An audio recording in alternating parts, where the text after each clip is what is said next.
Alright, so the turntables, I gotta get away from it. I've been on it for 2 hours. And I didn't touch anything on the mechanism. I didn't adjust anything, but now it won't pick up at the end of the record. And I know what it's not doing. I just have no idea why it's not doing it, or what's responsible for that part of the mechanism. Pull down the service manual. Honestly, it's like another language to me. So, just typical dual turntable. They're great when they're working, and I'm glad that a lot of people have them that are working. But unfortunately, since I repair things, when I get them, they're not, and I'm not a dual expert. So, and you know what's telling is, if I remember correctly, Fix My Dual won't even work on 1019s. They may sell them restored, but I don't think they repair them for people, which is kind of telling. So, anyway, I'm in this particular segment, I'm going to work on just cleaning up the plinth and attaching not really attaching, I'm going to try to put a dust cover on it. But I want to get this cleaned up a little bit. So again, this was $9.98 from Thrift W. I assume that means Thrift World. They have Thrift Worlds here. There might be a date code on here, but I can't make heads or tails of what that code is. So I'm just gonna kind of speed through cleaning this up, and I'll probably hit it with some feed and wax. Not gonna go crazy on it.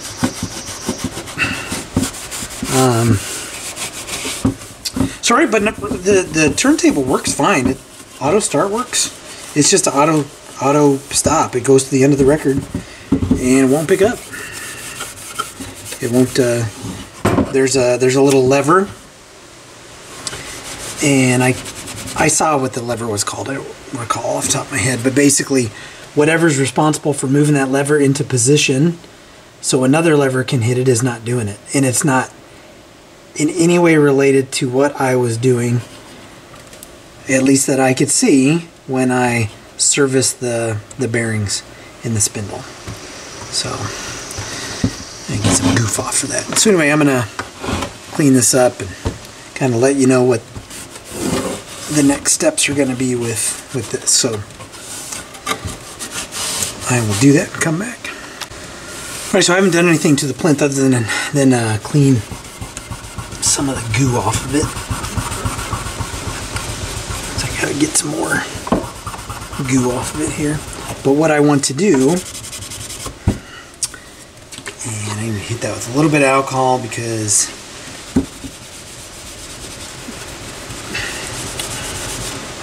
I don't have a dust cover of this type here. So this is the kind of dust cover where it's got like a longer back end and then basically slides into this groove back here, and then that serves as kind of like the hinge.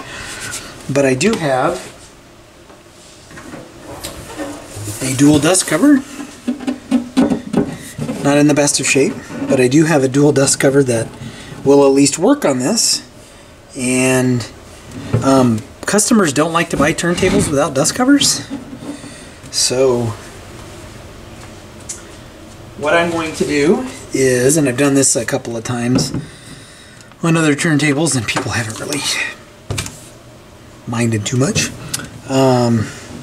What I do is I just place bumpers on the top of the table, and then the dust cover kind of sits, right? And the bumpers kind of keep it from moving. Oh, my neighbor's got to cut the grass. Damn it. So before he goes and mows the grass, what I'm gonna do is I'm gonna position the bumpers to where this will kind of sit on them, and then they'll be somewhat secure. So I'm gonna do that while my neighbor's cutting the grass and come back to you. Alright, so I placed the bumpers in position so you can see the dust cover doesn't move. It doesn't slide around, and it stays pretty stable.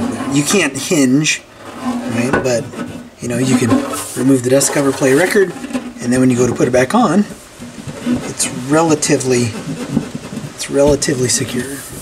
So again, I've done this for a couple of dual turntables in the past, where I wind up with like 5 or 6 of these covers that come off of other ones that are beyond repair. And I'm always telling people to contact Fix My Dual. It's only 3 hours from here, 2.5 hours from here, but people just don't want to spend the money. I'm like, drive to Des Moines. You know, drive to Des Moines from Omaha, and they can hook you up if they can, you know, assuming they can fix it. But people don't want to spend money. I don't blame them. But anyway, so there are those bumpers. Now I'm going to hit this with some wax and feed and wax, and clean this up a little bit, and then I will go back to looking at the turntable, see if I can figure out what the heck is going on. But I'm not holding out a lot of hope to get it 100%. So let me get that feed and wax, get this cleaned up.